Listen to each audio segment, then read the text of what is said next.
Here's a last-minute Christmas shopping suggestion. Jingle bells, bells of NBC. Oh, what joy to cook and bake while listening merrily. Pots and pans, sink and stove, work goes easily. Kitchens ring with happy chimes when tuned to NBC. What will you hear in your kitchen after Christmas?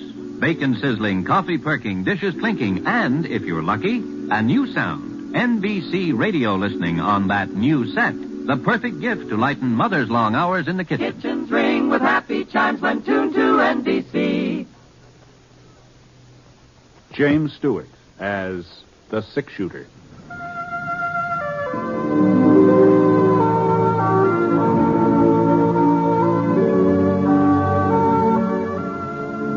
The man in the saddle is angular and long-legged. His skin is sun-dyed brown. The gun in his holster is gray steel and rainbow mother of pearl, its handle unmarked. People call them both the six-shooter. The NBC Radio Network presents James Stewart as the six-shooter, a transcribed series of radio dramas based on the life of Britt, the Texas plainsman who wandered through the Western Territories, leaving behind a trail of still-remembered legends.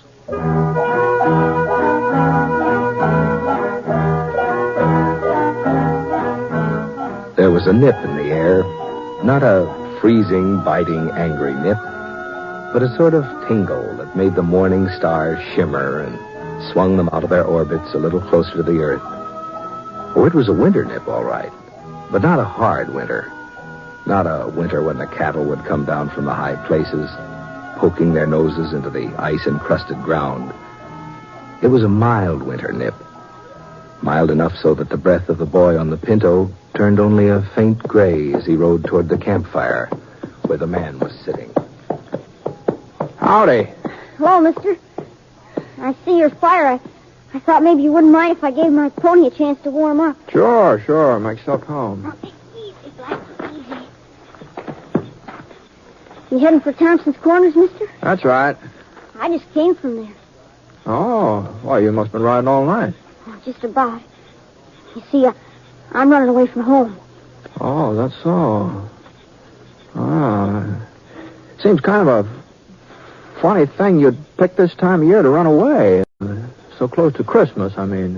I hate Christmas. Oh? It's just for kids, anyhow. Well... I heard Aunt Millie say so. Christmas is for children, that's what she said. Johnny's old enough to do without all that fuss and nonsense. I heard her tell Mr. Franklin that. Oh, you don't live with your folks, huh, Johnny? No, sir. They died about 8 months ago. Oh, I see. Christmas was all right when I was with them. Of course, I was a lot younger then. Oh, yes. It just beats me the way folks take Christmas so serious. Well, I don't know. As if getting presents made any difference. As if I really cared about that knife. Well, is that what you wanted, a pocket knife? I don't want a knife. I don't want anything. I just wish there wasn't any Christmas, that's all. Mm-hmm. Well, I guess you aren't the first person to feel that way. It seems to me I remember reading a story once about a fellow who felt the same way about Christmas you do. Just didn't have any use for it. What happened to him? Well, I doubt if I can call it to mind after all this time, but as I recollect... Now, mind you, this may not be word for word, but as I recollect, the man that it was about, the one that hated Christmas, that is, well, he was a real skinflint, he was. He just as stingy as they come. His name was, let me see, Eben, something like that. Eben? Eben, yeah, I'm pretty sure that was it. Well, being so tight-fisted, this fellow Eben, he got to be the richest man in the whole territory. He owned a ranch? Oh, sure. Had 4 of them. 4 ranches and store buildings and farms and maybe a bank or 2. He was rich. I bet he had a mighty fine ranch house. No, he didn't have a ranch house. Eben wasn't the sort to spend money on a ranch house unless there was profit in it. See, he just lived alone in town, had himself a steady room at the hotel. Well, anyway, one night while Eben was sitting in his room having supper, Christmas Eve it was. Well, on this particular Christmas Eve, His only kin, a nephew, lived in the same town. He stopped by the hotel. To wish you a Merry Christmas, Uncle, and invite you to our place for dinner tomorrow. Christmas, fiddlesticks. Polderall. I suppose you'll be closing up your livery stable for the occasion. Why, sure, Uncle Eb. And just how will the horses know it's Christmas? Answer me that. Well, if they don't know it, we will. Can I tell Sally to expect you at 3? You can expect me all you like, but I ain't coming. Not at 3 or any other time. Oh, if you're making so much money you can afford to be giving parties, maybe I ought to think about raising the rent on the livery stable. Well, now, Uncle I'll go on Eb. and get out of here before I lose my temper.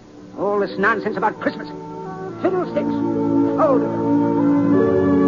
Well, after that, Johnny, the nephew didn't stick around there. He got out of Eben's hotel room at a regular gallop. It wasn't very long before Eben had another visitor. He was a young fella, tall, lanky, not very good at speaking. He just plain ordinary cowpoke. He was the foreman of the S&M ranch. Oh, well, it took you long enough to get here. Where have you been? Selling off some of my herd without telling me about it? No, sir. That day you rode by, I was out in the range hunting strays. And a good thing I decided to check up on you, too. What's that cabin doing over by Holly Creek? And who are those people staying there? They're my family. I built the shack for them myself. I'm not going to have a bunch of nesters in my property. Tear it down. Well, one of my boys has been sick. I can't afford to rent That ain't it. my concern. It's up to you to keep your family and what you earn. So see that you get rid of that shack. Tomorrow. But tomorrow's Christmas. Oh, well. Then you'll have plenty of free time to tear it down. I'll be out the day after to make sure you've done it. Good night. Wasn't much use in arguing. Foreman knew that. So he put on his hat and shuffled out. Now Eben was alone again. At least he thought he was alone. The clock on the mantel started striking 8, and that meant it was time for him to turn in. Oh, my... So he put on his flannel nightshirt and reached for the kerosene lamp to set it on the stool beside the bed. And right about then, the strangest thing happened. What in tarnation? Johnny, old Eben saw a man's face looking right at him from inside that lamp. Eyes and hair and nose and mouth, whiskers, all just as plain as day. Jake! It was old Jake, Eben's partner. There wasn't any mistake about it at all. It was Jake right to a T. Well, Eben sure didn't like the idea of having Jake right in the same room with him. You see, Jake had been dead for over 7 years. Not that Eben really believed in ghosts or haunts or anything like that. He told himself he was just imagining all this. I got to get a hold of myself. He put out his hand to turn down the wick, but all of a sudden his fingers started trembling. There was Jake again, across the room this time, standing right by the bureau. No. And when the lamp slipped out of Eben's hand, the room didn't get dark at all. Jake seemed to be surrounded by a splotch of bright yellow light, and he was wearing the same boots and breeches and leather jacket that he'd had on 7 years ago, the day he died. But as Jake came closer, Eben could see that he was wearing something else. A small leather saddle strapped across his back. And hanging down from it were 2 saddlebags stuffed so full of gold nuggets and mortgage papers and land grants that Jake could hardly drag him across the floor. You recognize me, Eben? Oh, sure, Jake. Why, sure. I'd never forget you, but... What are you doing here? And why are you wearing that getup? Always thinking about land and money. Always scheming and conniving. That's why I wear it. And that's why I've come to warn you, Eben. The saddle you're fixing up for yourself is even heavier than mine. But I don't know what you mean, Jake. I ain't done no wrong. I ain't never done folks no wrong. Have you ever done them any good? Any good at all? Oh, why, sure. I've worked hard. I've saved my money. I ain't been a burden on anybody. Why, you should see our ranches, Jake. Oh, the way I've built them up. I have seen them many times. And I've seen a lot more than that, too. That's my punishment. To spend eternity traveling around, seeing mankind with its trials and tribulations, with its joys and hopes. Is that so terrible? Oh, Eben, to watch him and not be able to help him. You'll find out how terrible it is. You'll find out. There must be some way of avoiding this.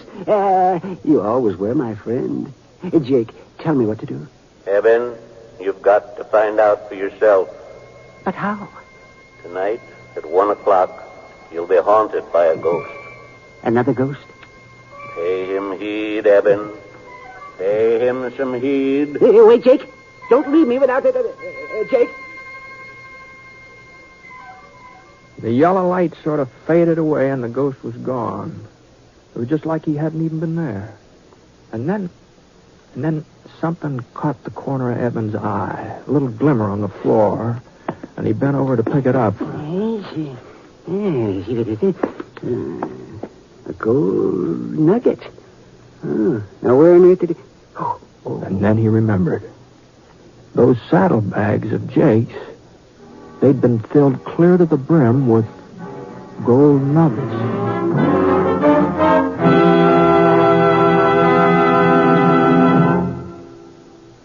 We're interrupting our story for only a moment, and only to tell you, our unseen audience, that you have helped more than you may realize to make this a very Merry Christmas for all of us on this program.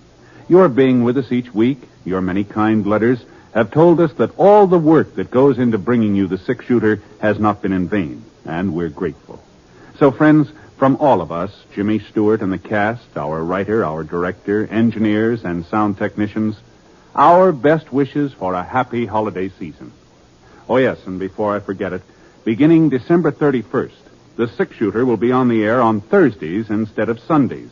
That's beginning Thursday the 31st. The time of broadcast will be listed in your local newspaper. Thank you. Now, Act 2 of The Six-Shooter, starring James Stewart as Britt Ponsetts.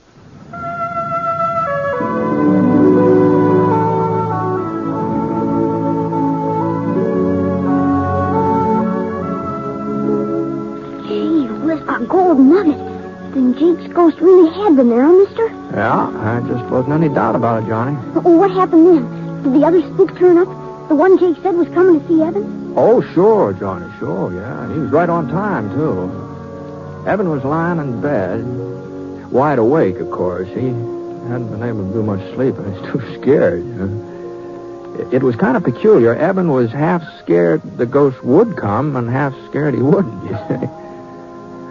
But before the sound of the clock had died away, there he was.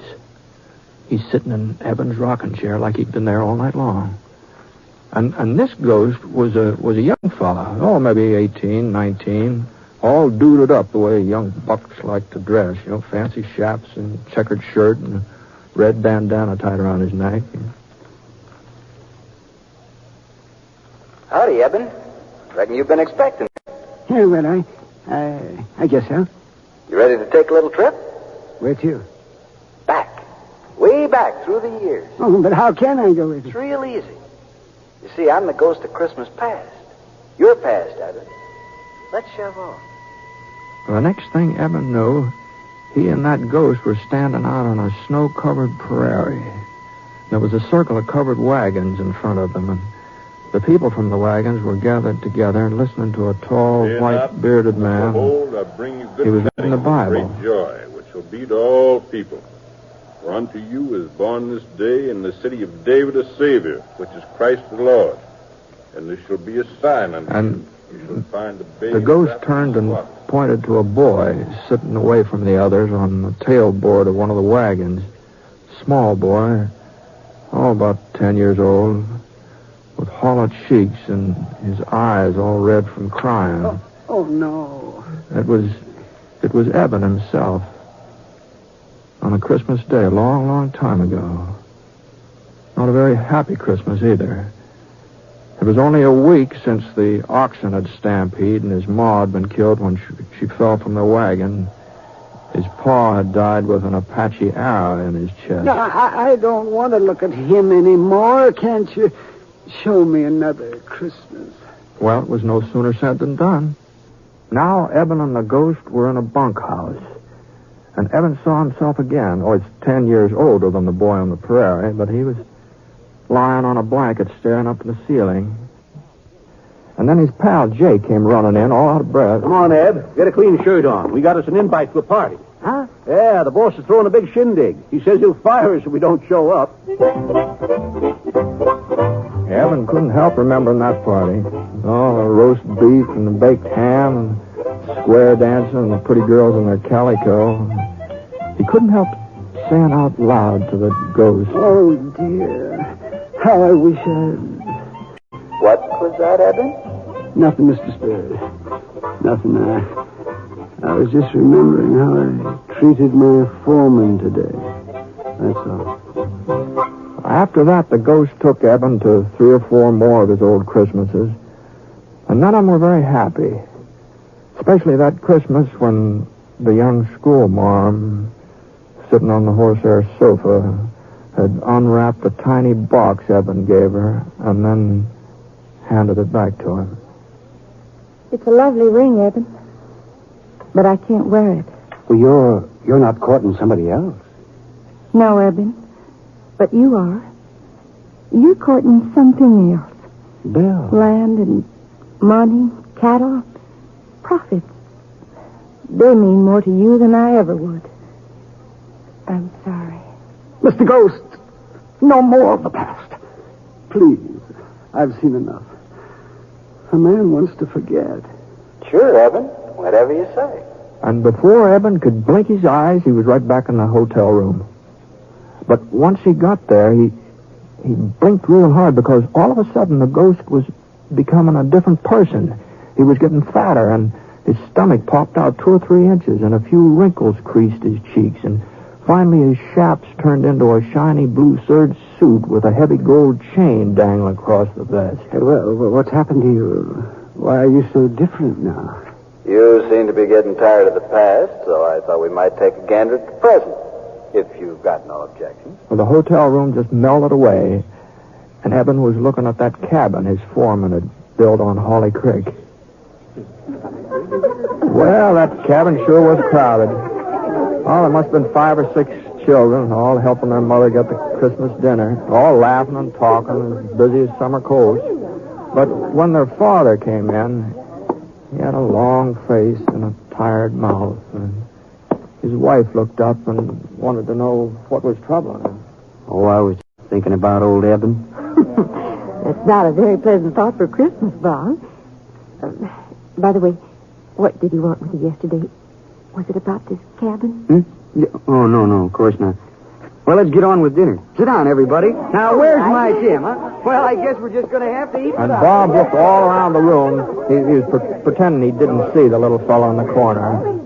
The boy with an iron brace on his leg and a wooden crutch propped up against the wall.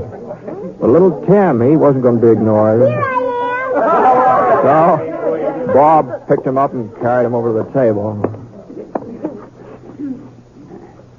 God bless this food, this house, and us and our friends. Even old Eben. Amen. The family found that part about Eben a little hard to swallow, but they finally managed, and Tim was the last one to chime in. God bless us, everyone. Eben didn't want to watch what was going on in that cabin any longer, but the next place the ghost showed him wasn't much easier on him.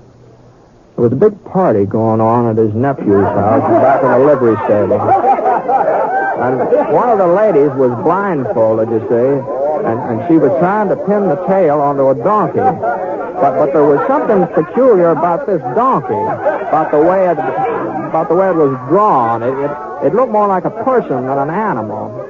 Well, Eben recognized who it was supposed to be right off. You see, folks, I invited Uncle Eben to be with us, but he turned me down flat. So I figured we'd have him here in the spirit, if not in the flesh.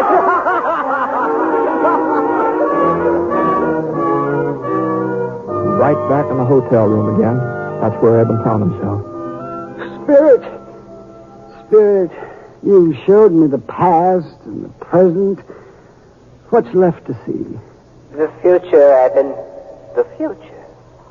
And that's how Eben came to see a Christmas of the future.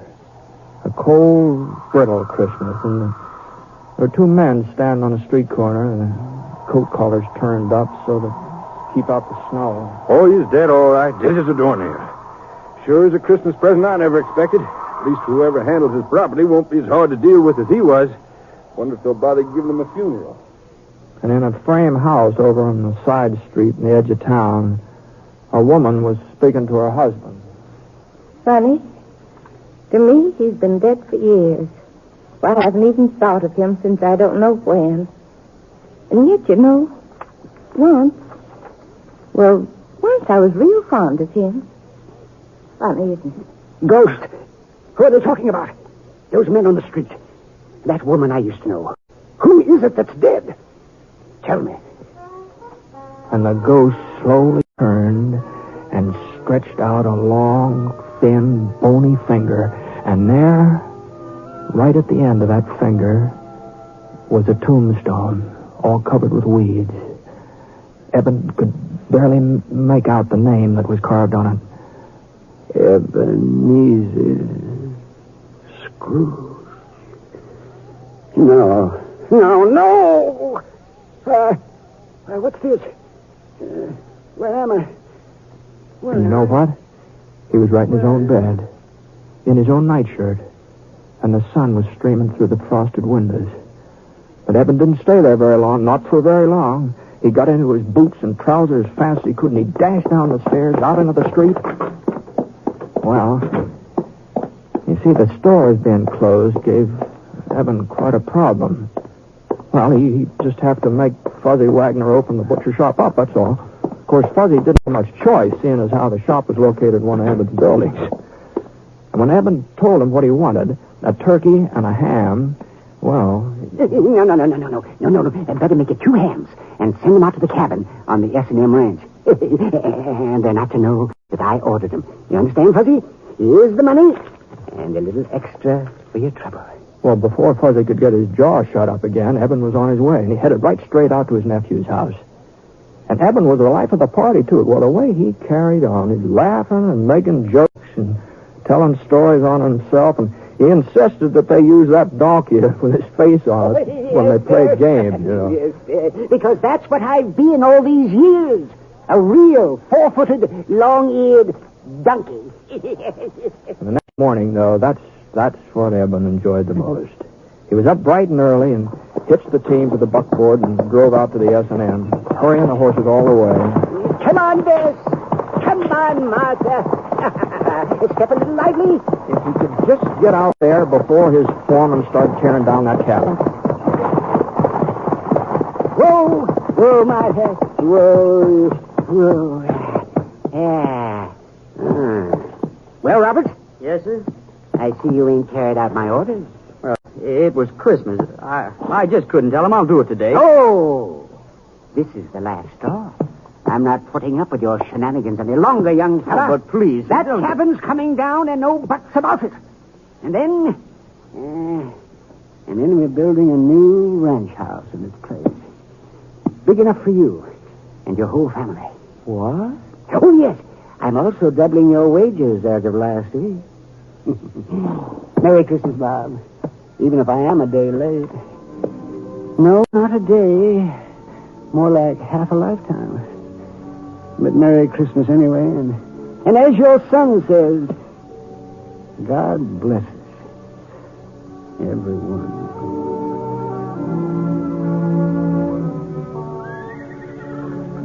Well, that's the way things worked out, Johnny, more or less. Well, that's a fine story, Mr. Real fine. I reckon I know why you told it to me. How's that? So that I'd understand about Christmas and how important it is to do for other people instead of just thinking about yourself. Well, no. I didn't have that in mind especially. The story just happened to come into my head, that's all. Well, maybe if I had to give Aunt Millie something, a present maybe. Oh, shucks, what could I give her? I don't have no money. Well, of course, there are lots of things that don't cost a penny, not a single red cent, you know. Hmm? Well, now, let's see. Take that little spruce over there. It'd be real easy to cut that down and with a little fixing and maybe a few doodads from around the house. I'll bet you can make a Jim Dandy Christmas tree out of there. I suppose so, but what's good's a tree without something to put under it? Oh, yeah, I see what you mean. Johnny, You don't happen to know Jim Bender, do you? In Thompson's Corner and his 3 daughters? He's only got 2, mister. Sarah and Emily. Oh, that's so. That's so. I was spending Christmas with them. It looks like I'm carrying an extra present. It's a real pretty little red bonnet with feathers on it. I couldn't take it, mister. Oh, no. I wasn't thinking of giving it to you, Johnny. But I was sort of hoping that you'd show me the trail from here on in. Of course, it would mean you're turning around going back home, but if I was to cause you changing your plans, I'd feel obligated to pay you back some way, you know. Well, It would be only fair. Trouble is, I haven't got much money, so if you wouldn't mind accepting the bonnet instead, you'd be doing me a real favor, Johnny.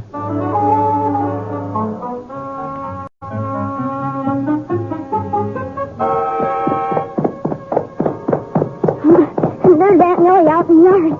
Oh, she looks mad in a wet hen. Well, there is a resemblance. I'll have to admit that. Where in tarnation have you been, John Cartville? I've been looking high and low for you since dawn. Well, I just went for a little ride, Aunt Millie, to get us a Christmas tree, see? Christmas tree? Fiddlesticks. This gentleman won't me cut it down.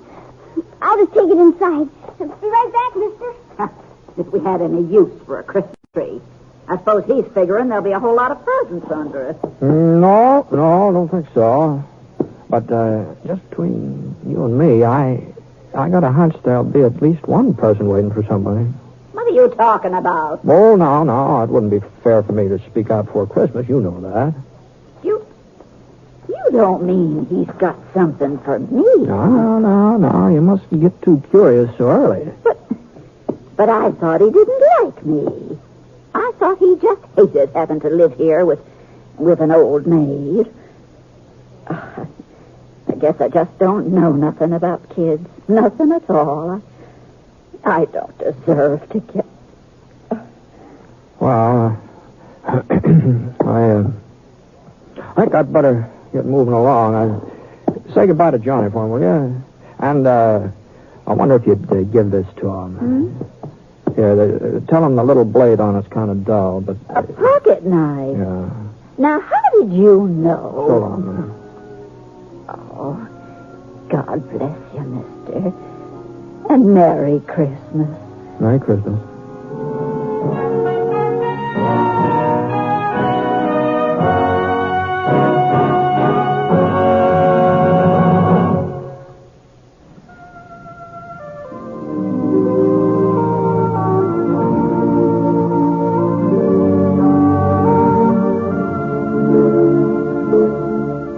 Please remember now, beginning December 31st, the six-shooter will be on Thursdays instead of Sundays. We hope you'll join us in our new time. The Six-Shooter is an NBC Radio Network production in association with Review Productions.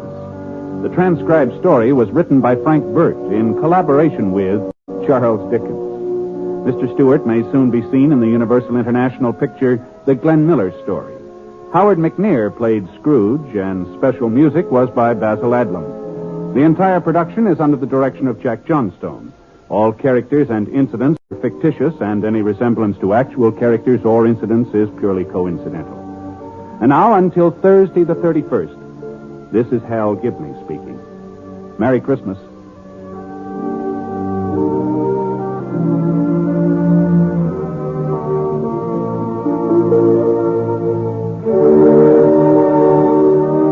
Tonight, hear Rex Harrison and Anna Lee in the NBC Star Playhouse on the NBC Radio Network.